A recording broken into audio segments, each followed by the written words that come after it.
Hello students, कैसे हैं आप लोग। Dual nature of radiation and matter chapter के इस लेक्चर में मैं आपको पिछले लेक्चर के आगे कंटिन्यू करूंगा, जिसमें मैंने experimental study of photo electric effect पढ़ा था, जिसमें effect of intensity, effect of potential और इफेक्ट ऑफ फ्रीक्वेंसी तक की बात की थी। आज मैं इफेक्ट ऑफ फ्रीक्वेंसी को और आगे बढ़ा रहा हूं। देखिए, हमने पिछले लेक्चर में पढ़ा था कि आपका फोटो इलेक्ट्रिक करंट और एनोड पोटेंशियल के बीच में जब ग्राफ खींचा गया था तो कुछ इस तरीके से आ रहा था, ठीक है, राइट। और उसमें हमने क्या कहा था कि फ्रीक्वेंसी, लाइट की फ्रीक्वेंसी बढ़ाते जाइए, रेडिएशन की फ्रीक्वेंसी बढ़ाते जाइए, तो करंट पे कोई इफेक्ट नहीं आ रहा था। करंट जो सैचुरेशन करंट थी वो वही कांस्टेंट थी। यानी ये क्लियर हो गया था कि फोटो इलेक्ट्रिक करंट पर लाइट की फ्रीक्वेंसी का कोई इफेक्ट नहीं होता है। तो इफेक्ट किस पे पड़ता है? होता है कि जो इलेक्ट्रॉन एमिट होते हैं मेटल से, उनकी एनर्जी बढ़ जाती है। तो अब उस एनर्जी को न्यूट्रल करने के लिए, यानी वो highly energetic electron positive potential पे पहुंच जा रहे थे, तो वहां न पहुंचने पाए, इसके लिए एनोड पर, एक्सपेरिमेंटल डायग्राम देखिएगा, एनोड पर पॉजिटिव पोटेंशियल की जगह हम नेगेटिव पोटेंशियल लगाते थे, और नेगेटिव पोटेंशियल लगाने से वो इन इलेक्ट्रॉन्स को रिपेल करता था और लास्ट में करंट जीरो हो जाती थी। देखिए, जीरो पोटेंशियल पर भी कोई करंट फ्लो कर रही है। अब इसको जीरो करने के लिए नेगेटिव पोटेंशियल लगाना गया और यहां पर इसका करंट हो गई जीरो। तो इस पोटेंशियल को हम लोग स्टॉपिंग पोटेंशियल या कट ऑफ पोटेंशियल कहते थे। ये तो आपको समझ में आ ही रहा होगा। अब हम जब फ्रीक्वेंसी बढ़ा देंगे, एक कुछ फ्रीक्वेंसी ये है न्यू 1, न्यू 2, न्यू 3, और ज्यादा क्या है, new 3 is more than new 2 is more than new 1, यानी जितनी ज्यादा फ्रीक्वेंसी करते चले जाएंगे तो कट ऑफ पोटेंशियल आपका बढ़ता चला जा रहा है। क्यों? क्योंकि ज्यादा फ्रीक्वेंसी कर देने से रेडिएशंस की, फोटोन की एनर्जी बढ़ जाती है, और वही एनर्जी इलेक्ट्रॉन जो एमिट होते हैं उनकी बढ़ जाती है। इसलिए उनको रोकने के लिए ज्यादा नेगेटिव पोटेंशियल देना पड़ता है, और इसी वजह से स्टॉपिंग पोटेंशियल बढ़ जाता है, राइट।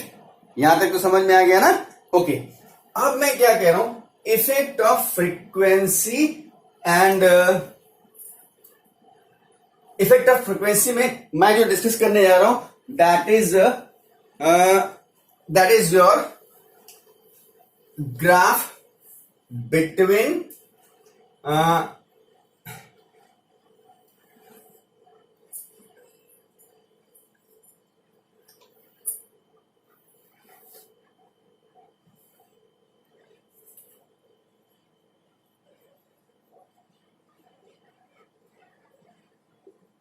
stopping potential और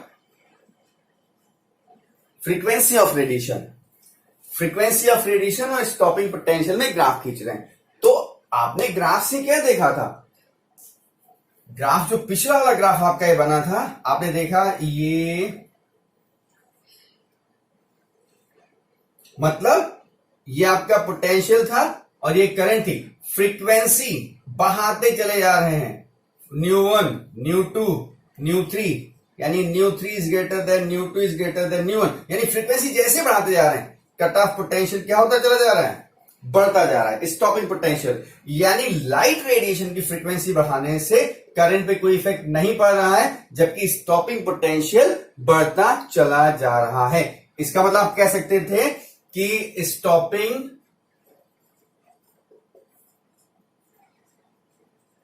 potential is directly proportional to frequency, ठीक। तो जब ये डायरेक्टली प्रोपोर्शनल यहां से मुझे समझ में आया, तो अब मैं ग्राफ खींचता हूं। मैंने कोई एक मेटल ले लिया, तो ग्राफ हमारा कुछ इस तरीके से आ रहा है। ग्राफ जो हमारा आता है, दैट कम्स लाइक दिस,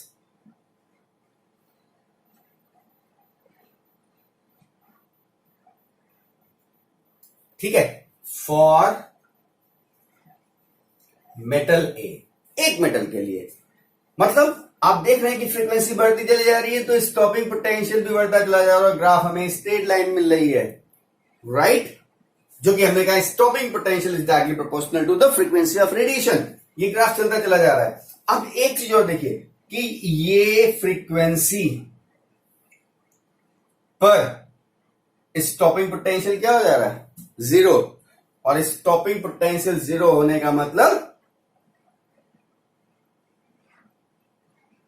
क्या हो गया? करंट की स्थिति क्या होगी? देखिए फिर से देखिए, ये हमारा ग्राफ इस तरीके से आ रहा ना, ये यहां से आकर के आ रहा, यानी इस फ्रीक्वेंसी पर स्टॉपिंग पोटेंशियल की जरूरत नहीं है, तो इसका मतलब ये मिनिमम फ्रीक्वेंसी है। इससे नीचे क्या हो गया? स्टॉपिंग पोटेंशियल जीरो हो गया ना, अब देयर इज नो नीड। तो मतलब ये हुआ कि this is the minimum frequency at which emission of electron will take place, photo electrons will take place। और इससे कम फ्रीक्वेंसी यहां कहीं भी आइए, आपका फोटो इलेक्ट्रॉन का एमिशन नहीं हो रहा।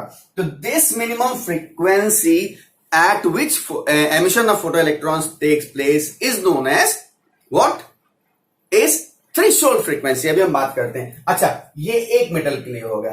अब हम कोई दूसरा मेटल ले रहे हैं, तो दूसरे मेटल के लिए भी हमारा ग्राफ जो है वो इसके पैरेलल ही जो इस तरीके से आ रहा है। इसका मतलब थ्रेशोल्ड फ्रीक्वेंसी हर मेटल की अलग अलग है। एक मेटल के लिए ये है मेटल बी, और बी मेटल की थ्रेशोल्ड फ्रीक्वेंसी है, और दोनों फ्रीक्वेंसी अलग अलग है, राइट। तो अब आप देखिए, जो मैंने कहा इफेक्ट ऑफ फ्रीक्वेंसी, मैंने ग्राफ प्लॉट किया है stopping potential and frequency of radiation, light की फ्रीक्वेंसी के बीच में ग्राफ प्लॉट कर रहा हूं। तो ये ग्राफ मुझे बता रहा है कि with increase in frequency stopping potential increases, जो कि मैंने यहां इसके बेसिस पर पहले ही लिख दिया है कि stopping potential is directly proportional to the frequency, right. ये फ्रीक्वेंसी हमारी वो फ्रीक्वेंसी है जहां पर स्टॉपिंग पोटेंशियल क्या हो जा रहा है? जीरो। इसका मतलब इस फ्रीक्वेंसी पे स्टॉपिंग पोटेंशियल की जरूरत नहीं पड़ेगी, यानी ये मिनिमम फ्रीक्वेंसी है जिसके बाद एमिशन स्टार्ट होता है, जिस पर या जिसके बाद इलेक्ट्रॉन्स का एमिशन यानी फोटो इलेक्ट्रिक इफेक्ट शुरू होता है। तो इस फ्रीक्वेंसी को क्या कहते हैं? इस फ्रीक्वेंसी को कहते हैं थ्रेशोल्ड फ्रीक्वेंसी। बात समझ में आ गई? तो आपको इतना, ये जो मैंने बताया इफेक्ट ऑफ फ्रीक्वेंसी, ये और ये समझ में आ गया ना। और अगर ये समझ में आ गया तो आप जरा ग्राफ को बना लीजिए, उसके बाद मैं आपको डायरेक्ट लिख देता हूं, लिखने में टाइम ज्यादा वेस्ट होता है, आप नोट करते जाइएगा। पहले आप ग्राफ बनाइए, मैं एक्सप्लेनेशन में ज्यादा टाइम आपको दूंगा। तो पहले आप इस दोनों ग्राफ को बना लीजिए, फिर मैं थ्रेशोल्ड फ्रीक्वेंसी और कुछ चीजें एक्सप्लेन करता हूं। इस वीडियो को पॉज करिए, इसको नोट करिए।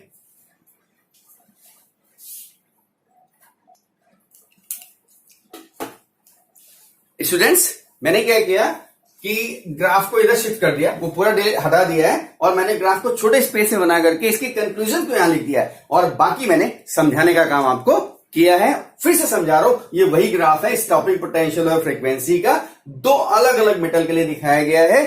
एक पहले वाला ग्राफ था, वो आपको याद ही होगा, उसके बेसिस पे हमने बताया कि फ्रीक्वेंसी बढ़ने से जो रेडिएशन की फ्रीक्वेंसी बढ़ेगी तो स्टॉपिंग पोटेंशियल बढ़ रहा है। ये स्लोप ग्राफ का हमको क्लियर कट बता रहा है, और अलग अलग मेटल्स के लिए अलग अलग स्लोप मिल रहे हैं, और जो कि हमको ये एक मिनिमम फ्रीक्वेंसी दे रहे हैं जिसे हम लोग थ्रेशोल्ड फ्रीक्वेंसी कहते हैं। यानी इस फ्रीक्वेंसी से नीचे फ्रीक्वेंसी होने पर आपका फोटो इलेक्ट्रिक एमिशन पॉसिबल नहीं होगा। मेटल ए के लिए इसकी वैल्यू कुछ होगी, और मेटल के बी के लिए इसकी फ्रीक्वेंसी थ्रेशोल्ड फ्रीक्वेंसी कुछ होगी। हाँ, इसके ऊपर की फ्रीक्वेंसी थ्रेशोल्ड फ्रीक्वेंसी से ही ज्यादा है, चाहे इस केस में हमने लिखा है nu is equal to nu is greater than nu naught, यानी थ्रेशोल्ड फ्रीक्वेंसी से ज्यादा है।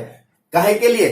फोटो इलेक्ट्रिक एमिशन के लिए। और इस बी मेटल के लिए new is more than nu not dash, यानी इसकी थ्रेशोल्ड फ्रीक्वेंसी से ज्यादा फ्रीक्वेंसी होगी। काहे के लिए? फोटो इलेक्ट्रिक एमिशन के लिए। और स्टॉपिंग पोटेंशियल भी तभी कुछ होगा, अदरवाइज थ्रेशोल्ड फ्रीक्वेंसी पर स्टॉपिंग पोटेंशियल जीरो हो जाएगा। अब इसके बेसिस पे हमने कुछ एक्सप्लेनेशन यहां पे लिख रखा है, समझा रहा हूं, समझिएगा। देखिए, stopping potential increases linearly with frequency, ये दिखाई दे रहा जो मैं पहले बता चुका हूं, of linearly with frequency of incident radiation for given photosensitive material। Material A के लिए ये है, मटेरियल बी के लिए ये है, और लीनियरली इंक्रीज कर रहा है। फ्रीक्वेंसी बढ़ रही है तो स्टॉपिंग पोटेंशियल बढ़ रहा है। दूसरा पॉइंट है at minimum frequency stopping potential is zero. ये फ्रीक्वेंसी बढ़ती चली जा रही है, ये पर्टिकुलर फ्रीक्वेंसी देखिए, ये फ्रीक्वेंसी है, इसको हमने मिनिमम फ्रीक्वेंसी कहा है, और इससे इस पर्टिकुलर फ्रीक्वेंसी पर स्टॉपिंग पोटेंशियल, यहां फ्रीक्वेंसी अगर ये लेते हैं तो यहां पे स्टॉपिंग पोटेंशियल ये है ना, अगर फ्रीक्वेंसी ये लेंगे तो इसके लिए स्टॉपिंग पोटेंशियल ये है, लेकिन इस फ्रीक्वेंसी पर स्टॉपिंग पोटेंशियल क्या है, इस फ्रीक्वेंसी पर स्टॉपिंग पोटेंशियल है 0, और इसका मतलब दूसरे मेटल के लिए इस फ्रीक्वेंसी पर स्टॉपिंग पोटेंशियल 0 है, यानी इससे नीचे फोटो इलेक्ट्रिक एमिशन पॉसिबल नहीं होगा। मैंने ये लिखा है at minimum frequency stopping potential is 0, और ये मिनिमम फ्रीक्वेंसी ये है, और इसे हम थ्रेशोल्ड फ्रीक्वेंसी कहते हैं। अब मैंने यहां डिफाइन किया है थ्रेशोल्ड फ्रीक्वेंसी, मतलब minimum frequency below which photo electric emission is not possible, मतलब वो मिनिमम फ्रीक्वेंसी जिससे नीचे होने पर लाइट रेडिएशन की फ्रीक्वेंसी अगर उससे कम है तो फोटो इलेक्ट्रिक एमिशन नहीं होगा। और ये लिखा है the minimum frequency below which photo electric emission stops, रुक जाता है, उससे नीचे एमिशन बंद हो जाता है, इज थ्रेशोल्ड फ्रीक्वेंसी। और इनके बेसिस पर दो कंक्लूजन ये लिए हैं, the minimum kinetic energy of photo electrons increases linearly with the frequency of the radiation and is independent of intensity. मैंने क्या कहा, स्टॉपिंग पोटेंशियल फ्रीक्वेंसी के प्रोपोर्शनल है। अब स्टॉपिंग पोटेंशियल क्या है, जितनी ज्यादा काइनेटिक एनर्जी होगी उतना स्टॉपिंग पोटेंशियल ज्यादा होगा, काइनेटिक एनर्जी कम होगी इलेक्ट्रॉन्स की, उसका स्टॉपिंग पोटेंशियल कम होगा ना, समझा चुका हूं। तो वही चीज स्टॉपिंग पोटेंशियल को टर्म को चेंज करके काइनेटिक एनर्जी के टर्म में कहा जा रहा है, the minimum kinetic energy of the photo electrons increases linearly, जैसे स्टॉपिंग पोटेंशियल बढ़ रहा था वैसे ये बढ़ रहा है linearly with frequency of the radiation. और दूसरी चीज काइनेटिक एनर्जी किसकी, जो इलेक्ट्रॉन एमिट हो रहे हैं वो इंटेंसिटी का इंडिपेंडेंट है, वो मैं शुरू में बता चुका हूं कि इंटेंसिटी से काइनेटिक एनर्जी नहीं बढ़ती, फ्रीक्वेंसी की वजह से काइनेटिक एनर्जी बढ़ती है। क्यों, क्योंकि फ्रीक्वेंसी का मतलब फोटोन की एनर्जी, जितनी ज्यादा फ्रीक्वेंसी होगी फोटोन की एनर्जी ज्यादा होगी, उतनी ज्यादा एनर्जी इलेक्ट्रॉन को मिलेगी, तो इलेक्ट्रॉन जो एमिट होगा उसके पास एनर्जी भी ज्यादा होगी। यानी काइनेटिक एनर्जी या स्टॉपिंग पोटेंशियल हमारा सीधा कॉन्सेप्ट है, फ्रीक्वेंसी से रिलेट करता है, इंटेंसिटी से इसका कोई लेना देना नहीं है। और दूसरा इस कहते हैं it is independent of intensity, intensity से कोई मतलब नहीं। दूसरा point, for frequency less than threshold frequency photo electric emission is not possible. ये जो थ्रेशोल्ड फ्रीक्वेंसी है इससे कम फ्रीक्वेंसी पर फोटो इलेक्ट्रिक एमिशन पॉसिबल नहीं होगा। ये सारे इंपॉर्टेंट पॉइंट है, ध्यान रखिएगा। क्वेश्चंस इनसे बहुत छोटे छोटे अच्छे क्वेश्चंस निकल के आते हैं, इसलिए this is your responsibility to try to clear the concept. अपना कॉन्सेप्ट क्लियर करिए, उसके बाद आगे बढ़िएगा। तो नाउ आपने ग्राफ बना ही लिया था, ठीक है। अब ये 4 पॉइंट मैंने लिखे हैं, इन 4 पॉइंट को नोट करिए, फिर हम इसके आगे बढ़ते हैं। यस, वीडियो पॉज करिए और नोट करिए।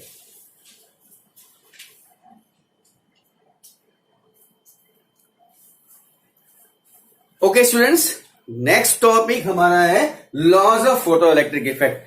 इसको अगर ना बताएं तो सारे लॉज आपको मालूम है, बस इनको एक जगह कंपाइल कर दिया गया। जितना फोटो इलेक्ट्रिक इफेक्ट में आपने अभी तक पढ़ा है उसको सबको एक जगह कंपाइल किया गया है, एंड इसको हम बोलते हैं laws of photo electric effect. एक एक रूल में पढ़ रहा हूं, आपकी समझ में आता जाएगा। Number 1, photo electric current is directly proportional to the intensity of light for given material and frequency. आपको मालूम है लाइट की फ्रीक्वेंसी फिक्स कर दी है, मटेरियल फिक्स कर दिए, तो लाइट की इंटेंसिटी बढ़ाते जाइए तो करंट बढ़ती जाएगी। वही लिखा है directly proportional, effect of intensity में था, वो चीज यहां रूल में बन गई। दूसरा, for given material below the threshold frequency of the light radiation photoelectric emission does not takes place। मतलब थ्रेशोल्ड फ्रीक्वेंसी से नीचे फोटो इलेक्ट्रिक इफेक्ट पॉसिबल नहीं होगा, यानी लाइट एमिशन, फोटो इलेक्ट्रॉन्स का एमिशन नहीं होगा। अब how so high is the intensity of light, light की इंटेंसिटी चाहे कुछ भी हो, कुछ भी लाइट की बहुत इंटेंसिटी कर दीजिए, लेकिन अगर लाइट की फ्रीक्वेंसी थ्रेशोल्ड फ्रीक्वेंसी से कम है तो एमिशन नहीं होगा, ये सेकंड कहते हैं। और minimum frequency is threshold frequency, और ये मिनिमम फ्रीक्वेंसी, ये जो लिखा है थ्रेशोल्ड फ्रीक्वेंसी, मिनिमम फ्रीक्वेंसी कहलाती है थ्रेशोल्ड फ्रीक्वेंसी, हम पहले आपको डिफाइन कर चुके हैं। थर्ड पॉइंट है above the threshold frequency stopping potential और equivalent kinetic energy of the photo electron. Stopping potential या कट ऑफ पोटेंशियल दोनों की बातें हैं, या जो फोटो इलेक्ट्रॉन एमिट हो रहे हैं उनकी काइनेटिक एनर्जी इक्विवेलेंट उस स्टॉपिंग पोटेंशियल के करेस्पॉन्डिंग, तो वही कहते हैं कि above the threshold frequency stopping potential or equivalent kinetic energy of the photoelectron is directly proportional to the frequency of incident radiation. आपने अभी ग्राफ देखा था, जो ग्राफ पैरेलल ऐसे स्लोप वाले जा रहे थे, इसमें कट ऑफ फ्रीक्वेंसी ठीक इसके पहले जो टॉपिक बताया था, ठीक है, तो is directly proportional to the frequency of incident radiation.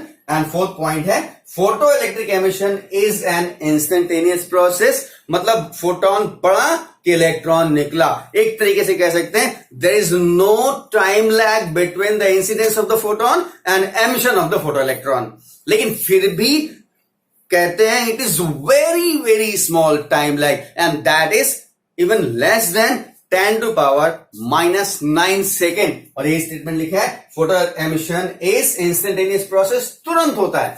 The time lag between the incidence of the light radiation and emission of the photo electron is very small, even less than 10 to power -9 second.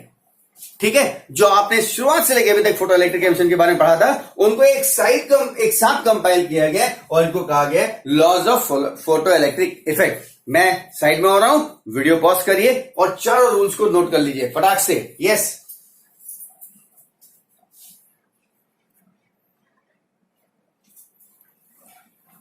Students, next topic is very important and is Einstein's theory of photoelectric effect. सुनिए, मैंने इसको लिख दिया है ताकि आप इसको copy कर लीजिएगा, मैं समझा रहा हूं। आइंस्टीन ने फोटो इलेक्ट्रिक इफेक्ट को एक्सप्लेन किया। जैसे आप देखिए नेचर ऑफ लाइट में मैंने बताया था कि लाइट का डुअल नेचर है, पार्टिकल नेचर और वेव नेचर। उसमें हमने प्लैंक्स क्वांटम थ्योरी बताया था और ने कहा था कि फोटो इलेक्ट्रिक इफेक्ट को वेव थ्योरी से एक्सप्लेन नहीं कर पाए थे ना। फोटो इलेक्ट्रिक इफेक्ट जो ये पढ़ रहे हैं आप लोग, इसको हम वेव थ्योरी से एक्सप्लेन नहीं कर सकते, तो किससे किया था? प्लैंक्स क्वांटम थ्योरी से। तो आइंस्टीन ने फोटो इलेक्ट्रिक इफेक्ट को प्लैंक्स क्वांटम थ्योरी से एक्सप्लेन किया और उसके बेसिस पे उन्होंने क्या कहा कि किसी भी लाइट सोर्स से, सन से, कोई भी है, जो लाइट आ रही है इट इज नॉट कॉन्टिन्यूअस, जैसे ही चला रहा, it is in the form of bundles और पैकेट्स। और ये पैकेट क्या है, क्या होते हैं? These packets are of the energy के पैकेट्स हैं। अब क्या हुआ कि जब जैसे मान लीजिए मेटल सरफेस है और ये एनर्जी आकर के इस पे फॉल करेगी तो क्या होगा, ये फोटोन है तो इसने सारी एनर्जी इसमें ट्रांसफर कर दी। मेटल में फोटोन पूरी एनर्जी इसको दे देता है और अपने को डिस्ट्रॉय कर देता है, और जब पूरी एनर्जी यहां चली जाती है तो एनर्जी मिलती किसको है? This energy goes to one electron. अब वो इलेक्ट्रॉन की एनर्जी क्या हो जाएगी? बढ़ जाएगी ना। तो अब जो मिनिमम एनर्जी उसको एमिट कराने के लिए, यानी वर्क फंक्शन के बराबर एनर्जी चाहिए होती है, वो एनर्जी तो इलेक्ट्रॉन को मेटल सरफेस से बाहर कर देगी, और जो रिमेनिंग होगी वो क्या होगा? वो इस इलेक्ट्रॉन की एनर्जी को बढ़ा देगी। देखिए मैंने लिखा है, समझा रहा हूं, Einstein's theory of photo electric emission. मैंने जो बोला है वही यहां पे लिखा हुआ है आपको कॉपी करने के लिए, ठीक है। देखिए, Einstein explain photo electric effect on the basis of Planck's quantum theory, according to which light is not continuous. Continuous का मतलब ये continuous नहीं है। कैसे है? ये बंडल्स के फॉर्म में ऐसे करके चली आ रही है, छोटे छोटे बंडल्स या पैकेट्स के फॉर्म में। It comes in the form of bundles or packets of energy. These bundles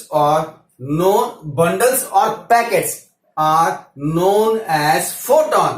in bundles को हम लोग क्या कहते हैं? फोटोन या क्वांटा और quanta, right. The photons have their own energy h nu, और इन फोटोन के पास अपनी खुद की एनर्जी होती है, क्या? H nu. और एच क्या है? प्लैंक्स कांस्टेंट, आपने मालूम है ना। हाँ, h is the Planck's constant and nu is the frequency of the radiation. अब ये एनर्जी कितनी होती है? These photons have their own energy h nu, और इट्स एन मल्टीपल, फ्रैक्शन में नहीं होती है। H nu, 2h nu, 3h nu, 1.5h nu नहीं होती ना, ठीक है। N multiples, that is n is equal to 1 to 3, right. H nu consider करके चलिएगा, H is Planck constant, nu is the frequency. When a photon falls on the photo sensitive material, it transfers its total energy to one of its electron.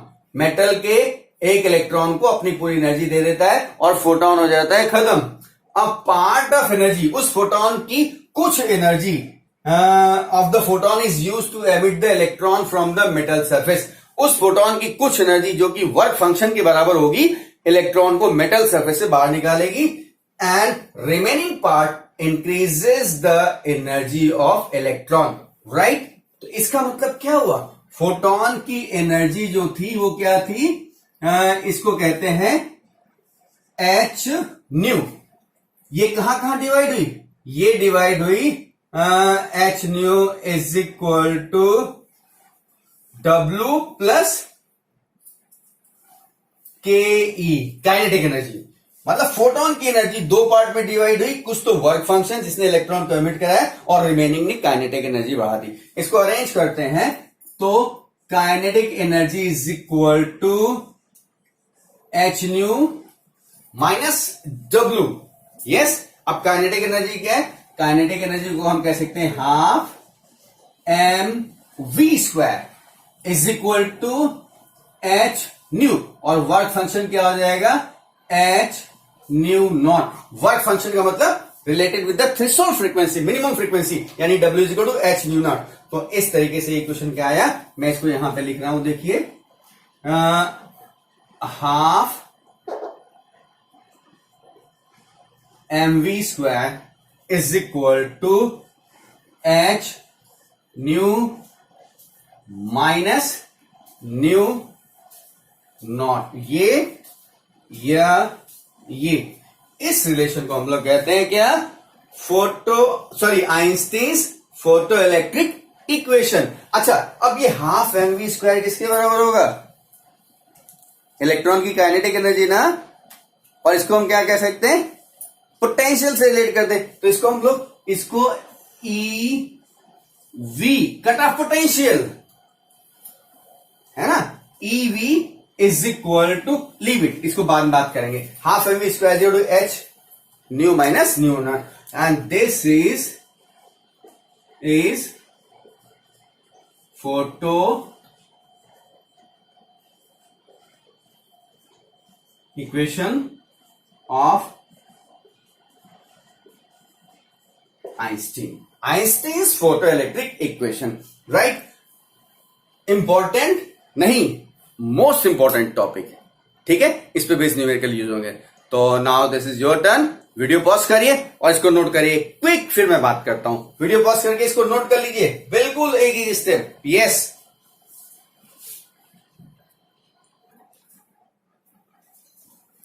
Students, तो ये आपका Einstein's theory of the photoelectric effect या photoelectric equation Einstein's की theory के basis पर जिन्होंने Planck's quantum theory follow किया था, ये रिलेशन है। अच्छा, अब ये रिलेशन तो इंपॉर्टेंट है ही है, इसके बेसिस पर देखिए हम लोग क्या फोटो इलेक्ट्रिक इफेक्ट के रूल्स को एक्सप्लेन कर सकते हैं। कैसे, पहले इसके बेसिस पे एक्सप्लेन कर रहा हूं कि अगर लाइट की इंटेंसिटी ज्यादा होगी तो फोटोन ज्यादा होंगे ना, ये थ्योरी, फोटोन थ्योरी। और जब फोटोन ज्यादा होंगे तो इलेक्ट्रॉन का एमिशन ज्यादा हो जाएगा ना, यस। और जब इलेक्ट्रॉन का एमिशन ज्यादा होगा तो फोटो इलेक्ट्रिक करंट ज्यादा होगी। यानी फर्स्ट रूल क्या था, photo electric current is directly proportional to the intensity of light. समझ में आ गया, यानी इंटेंसिटी जब ज्यादा होगी तो number of photons falling on the surface will be more, which will emit more electrons and current will increase. पहला हो गया।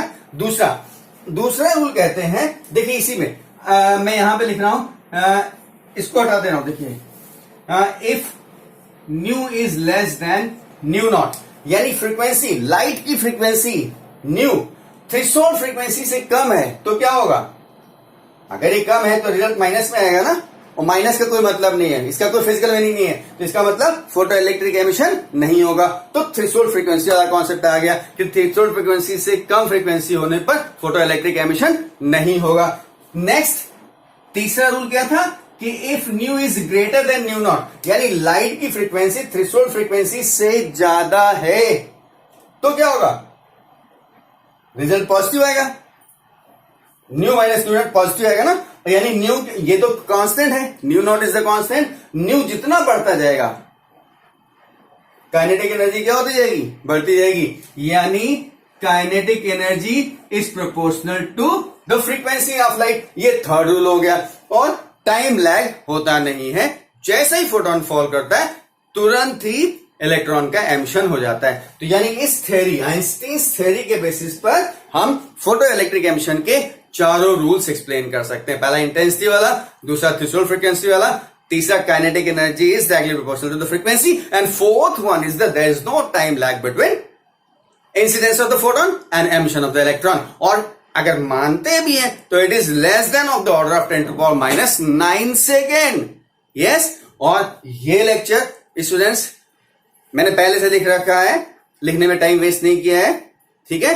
तो आपको पूरा नोट्स बना लीजिएगा, समझ में आ जाएगा। ये चैप्टर इंपॉर्टेंट है, अच्छा चैप्टर है, आगे भी काम आता रहेगा। तो मैं अभी हटूंगा, वीडियो को पॉज करके नोट कर लीजिएगा। Thank you, God bless you, bye.